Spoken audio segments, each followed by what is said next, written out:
Good morning, students. We are going to read very important question of Islamiyat. The question is, write about the life of the Prophet sallallahu alaihi wasallam up until the first revelation. So be careful. Up until the first revelation, the details of the Holy Prophet sallallahu alaihi wasallam is required. So to get a grade in this question, descriptive component requiring to write all major events of his childhood and later years. Mention all the important figures during this period. So we are going to read now. The Holy Prophet ﷺ was born as orphan child of Amna and Abdullah in 570 AD. The year of the elephant, as the Arabs had seen elephant for the first time that year. He was named Muhammad by his grandfather Abdul Muttalib, while Amna named him Ahmad. Both these names mean the praised one and are mentioned in the Quran. Muhammad in 3:144, 33:40, and 48:29, and Ahmad only once in 61:6. Prophet Muhammad sallallahu alaihi wasallam belonged to Banu Hashim, clan of the great tribe Quraysh. He was given in the nursing care of Halima, a Bedouin woman from Banu Saad of Hawazin. Prophet sallallahu alaihi wasallam's year of the infancy in her desert abode had a pleasant effect on his health, and his familiarity with the pure Arabic tongue, for which Banu Saad was famous, helped him become a wonderful orator. These years were also important because of an unusual, miraculous incident. The Prophet ﷺ himself narrated it. There came unto me two men, angels in fact, clad in white, with a gold basin full of snow. They laid hold upon me, and splitting open my breast, they brought forth my heart. This they split open and took from it a black cloth, which they cast away. Then they washed my heart and my breast with this snow. He also said, Shaitan touches every son of Adam on the day of his mother bears him, save only Mary and her son, Jesus Christ. This means that the Prophet ﷺ's heart had been washed by the holiest water from the paradise to make him immune against Shaitan forever. By about the age of the 6, he was given back to Amna, but she died some months after this in 676 AD at Abwa near Yasrib, Medina. Abdul Muttalib would now take care of Muhammad ﷺ from 576 to 578. He would take the Prophet ﷺ to the Kaaba and even to the assembly, Al-Nadwa, where the senior tribal chiefs discussed various important matters. He would often say, a great future is in store for my son. Abdul Muttalib died in 678 and gave Muhammad ﷺ in care of Abu Talib bin Abdul Muttalib.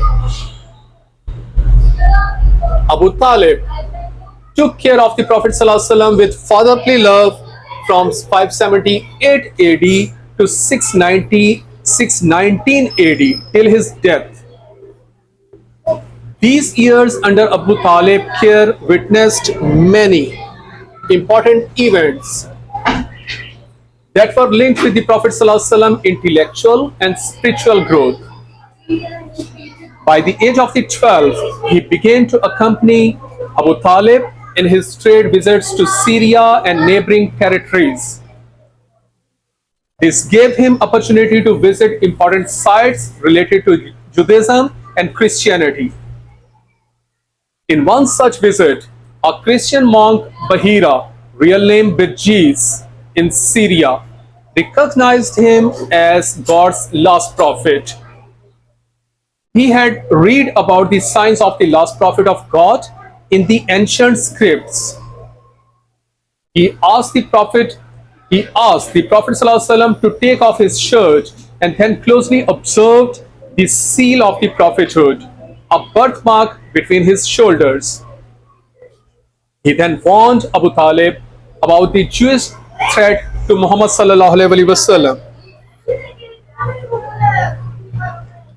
When he was 15, the Herbal Fijar, a sacrilegious war, broke out between the Quraysh and the Hawazin tribe of the Najd. It started in one of the 4 months, Rajab, Zilqad, Zilhaj, and Muharram, in which all fights were forbidden. The war caused large-scale bloodshed of the poor and innocent. After the war, tribal chiefs agreed to sign a peace treaty that became known as the Helful Fuzul, or League of the Just. It was so named because it was aimed at the noble just cause. This is the first reason of naming it, and another possible reason was that the names of the 4 major signatories were Fazal, Fazal, Mufazzil, and Fazil, hence Fuzul, plural of the Fazal. All the tribal chiefs took an oath of protecting the poor and preventing bloodshed. Prophet Muhammad ﷺ attended the meeting of the signing of the treaty along with his uncle Zubair and others. He would later proudly exclaim, "I was present in the house of Abdullah bin Judan at so excellent a pact that I would not exchange my part in it for a herd of the red camels.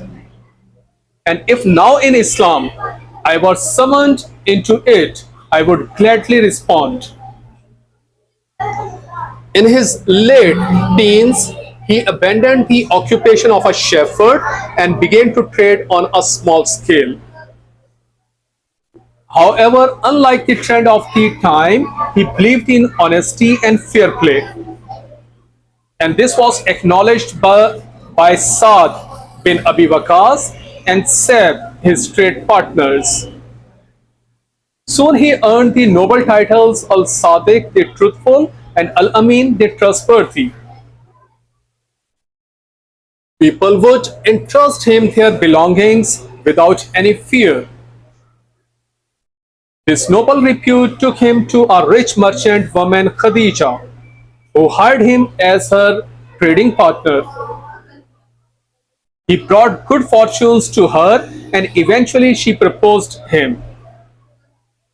He was married to the 40 years old Khadija when he was just 25. The marriage brought significant changes in his life.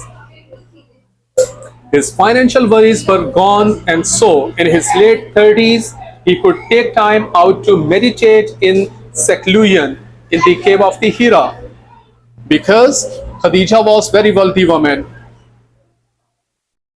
The marriage was conducted by Abu Talib in the presence of other uncles of the Prophet ﷺ. When he was 35, he played an important role in rebuilding of the flood-damaged Kaaba. A dispute arose at the time of fixing the black stone Al-Hajr Al-Aswad. Every tribal chief wanted to earn that honor. The Prophet ﷺ resolved the issue by spreading a sheet on the ground and placing the stone on it. He asked the chiefs to hold the sheet from all sides and take it to the point of the fixing the stone. He then lifted the stone and placed it at its proper place. This way he averted a possible quarrel that might escalate to bloodshed. By the age of 40, he began to isolate himself from the active Makkan life and retired to the cave Hira, where he was formally granted the prophethood in Ramadan 610 AD. So these were the main events of the Holy Prophet Sallallahu Alaihi Wasallam's life up to the first revelation. Thank you so much. Make your notes.